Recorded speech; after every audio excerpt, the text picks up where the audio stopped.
it is. It's time for a mukbang. And I went to Burger King today and got some onion rings. Then I got a small French fry to go with my onion rings. And I got a Whopper, the 2 for $5 Whoppers. But I got ripped off from Burger King. They charged me $22 and I don't understand why, because 2 Whoppers is $5. The onion rings, I don't know, I don't even have my receipt. Do they even give a receipt? I don't know, but this is my onion rings, but they're off. Everything fell over in the bag, so, and I don't want to drop anything, so I'm just gonna leave the stuff in the bag for now. Well, it's September 1st, so it's bill paying day, or it is for me anyway. I don't know. You guys pay your bills on September 1st, or do you wait for the middle of the month? Our French fries are cold. I got some ranch. I like ketchup better, but I'm sitting on my couch, and I don't want to squirt ketchup on this paper, because what if it falls? It's easier for me to grab this than it would be for me to get a rolling piece of paper with ketchup on it. We got Bubba in the house. Bubba.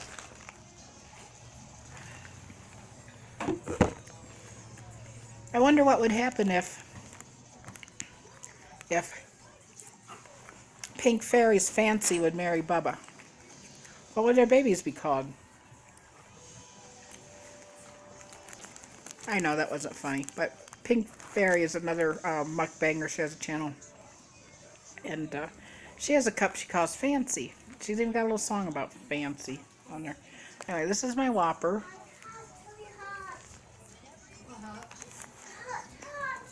And of course it's cold.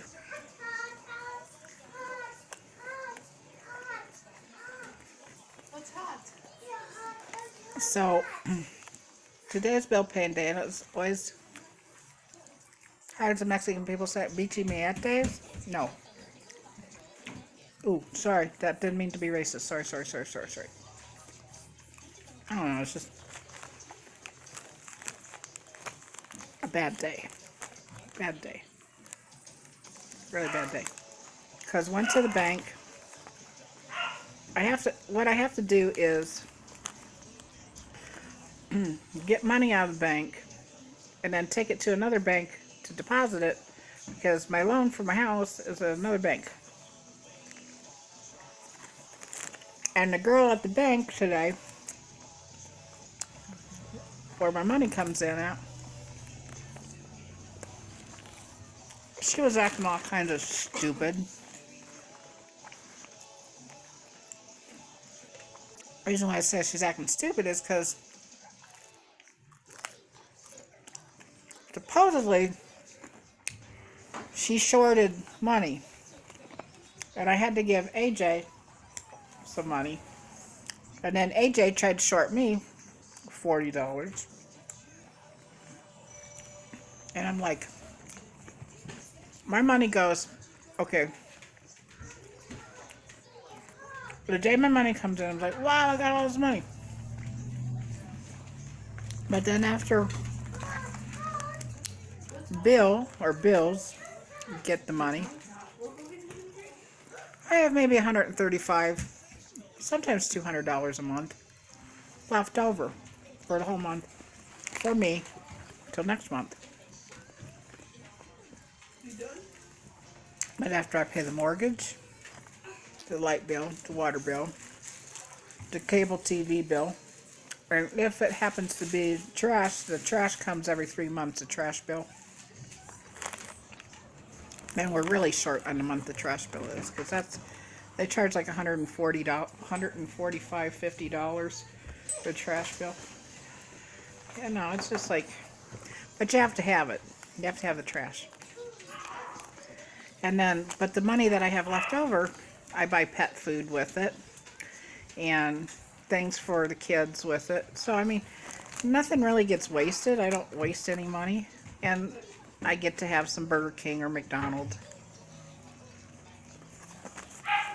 But I am very grateful that I get this money. And even if I didn't have anything left over, and I still got the pet supplies and little things kids like, I'd be happy. You know why? Because I'm blessed. I got a roof over my head. I'm a smart shopper. I got food in my pantry. Yeah, I eat weird food, but I got food in my pantry, but I like it. I can take a shower because I have water, running water. Have some nice Safeguard or Dial soap, which I love. I have a washing machine, so I don't have to go to a laundromat. And I got my family. What else would I want, you know? Even if like I didn't have, you know, all this stuff, like when I used to live in the ghetto. You know, the ghetto actually was a little bit, I could say, kind of like a little bit better than here in a way.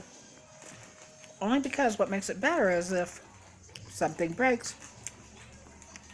Hey, maintenance, something broke.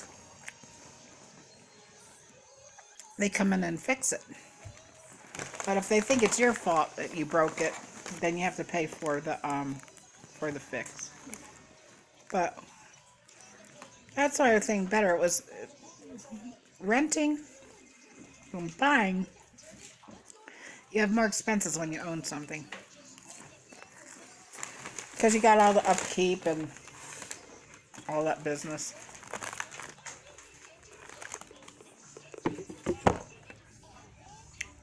But it's yours. Nobody can say shit to you. Where I used to live in the ghetto, I call it the ghetto because the population, not because it was like a low income housing, is because of the way people acted in the neighborhood. They're out selling drugs, beating each other up, fighting. Really rough place. That's why I call it the ghetto. And then you got people who identify themselves by, oh, it's low income housing. F this, F that. I'm going to be dirty, filthy, nasty, stupid.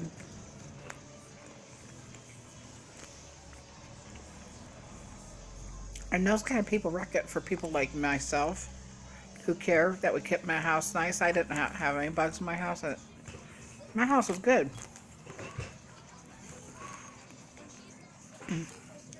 I mean, you know, nothing was fancy in my apartment, my ghetto apartment.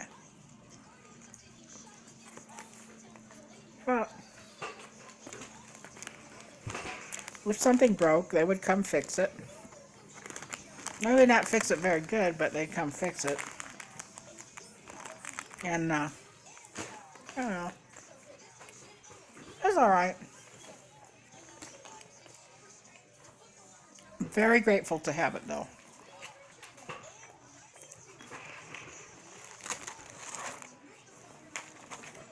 And I really would say that God's always provided a roof over my head.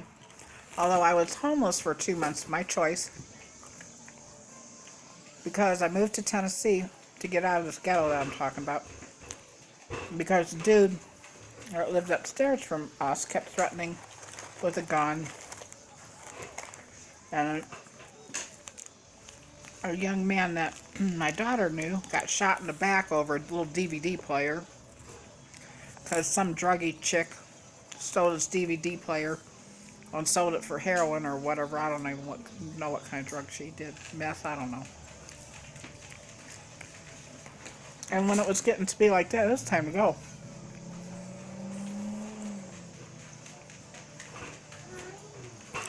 My young son, he was like, I think he was like 7 years old. He was in like the first grade.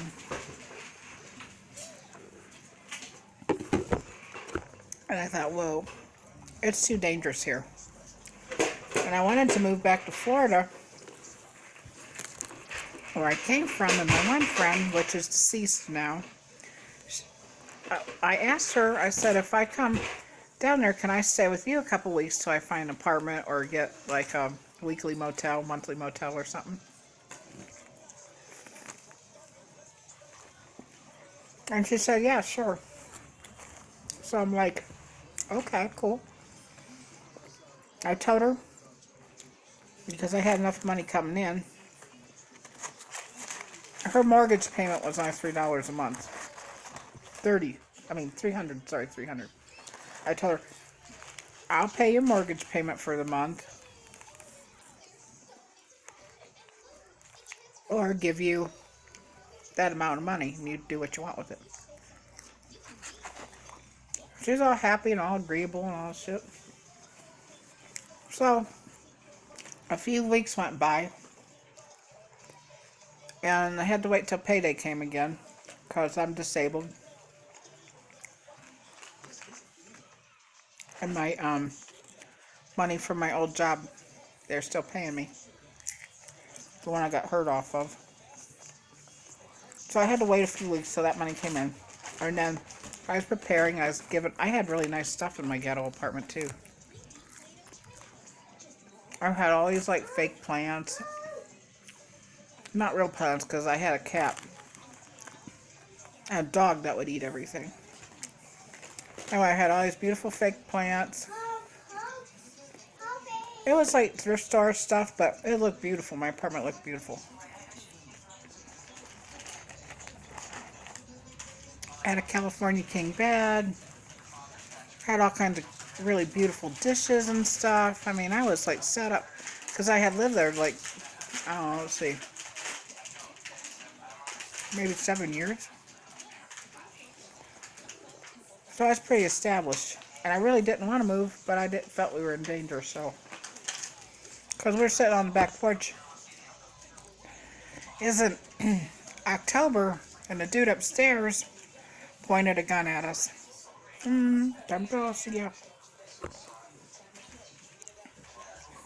And if you call the cops here in Reno, and you tell them such stuff, they go talk to that person, and they don't do nothing. And then you're in more trouble.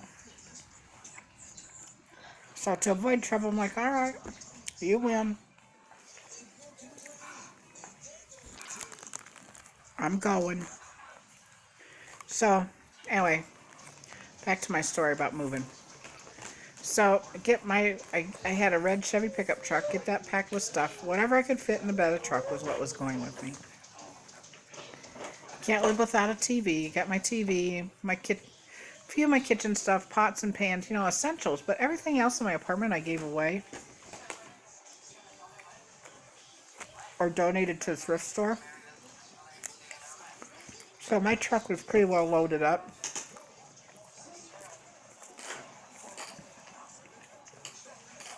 And I was like really excited. I'm ready to set sail. So we left. And we left about midnight that night. I gave my keys to the office. Put them in the mail slot. I'm out of here. Bye. It's already the arrangement. We get traveling from Reno, Nevada to Avon Park, Florida. That's Central Florida. We get to Texas. And I called Peggy. I said, hey, guess what? We're in Texas. We'll be there in a day or so. And she was acting kind of strange on the phone. There's a lady I was supposed to stay with. I would just go ahead and take her name. Her name was Peggy. Anyway, she was acting kind of strange on the phone. And I said, is everything okay? Because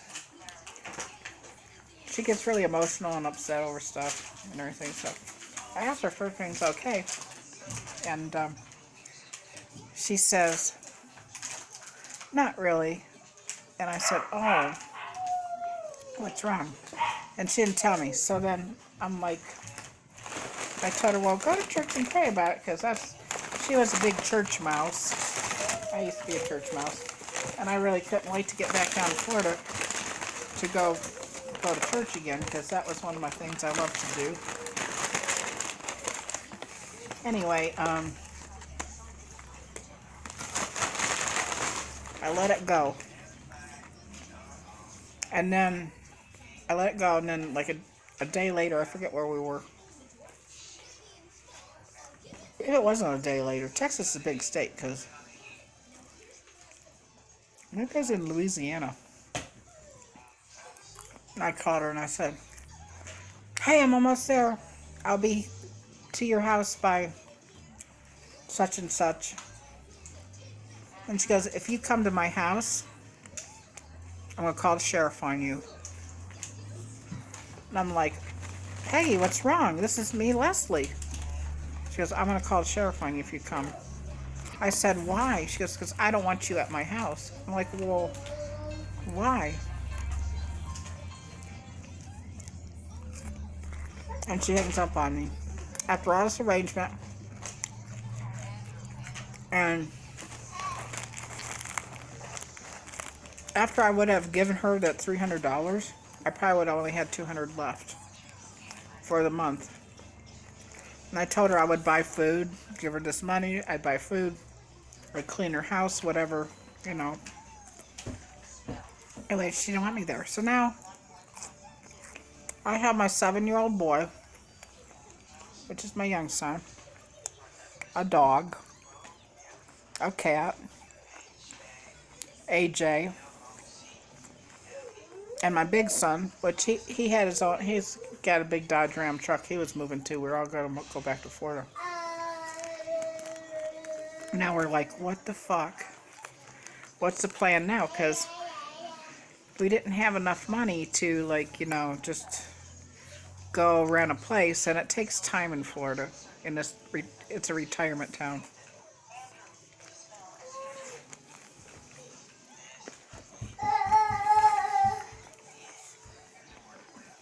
And because Florida is touristy, the motel rooms are really expensive. So now what's the fucking plan? And I'm like, I told my big son, I said, well, I guess God don't want us to go to Florida. What are we going to do? So then my friend, all my friends are dead, by the way. So my friend Marcy, who is deceased now, too. I called her up and I said, hey, what's it like in your town in Tennessee? She lived in Cleveland, Tennessee. She says, oh, it's good. It's cheap, blah, blah, blah. And she told me where I could get a motel room within my budget that I was going to give Peggy. So it's like, snap. We won't be homeless, and they even had a swimming pool and everything. So I'm like, wow, I was pretty excited about this, you know, swimming pool, hotel room. You know, I just go buy a hot plate, a crock pot, cook in the room. Or go to McDonald's every day. You know, buy pizza, whatever. Because they have little fridges in there too, so I could have lunch meat and bread and milk and cereal and, you know, motel living, if anybody ever knew. Then they didn't care about my cat or my dog. But I had all my stuff on the back of the truck,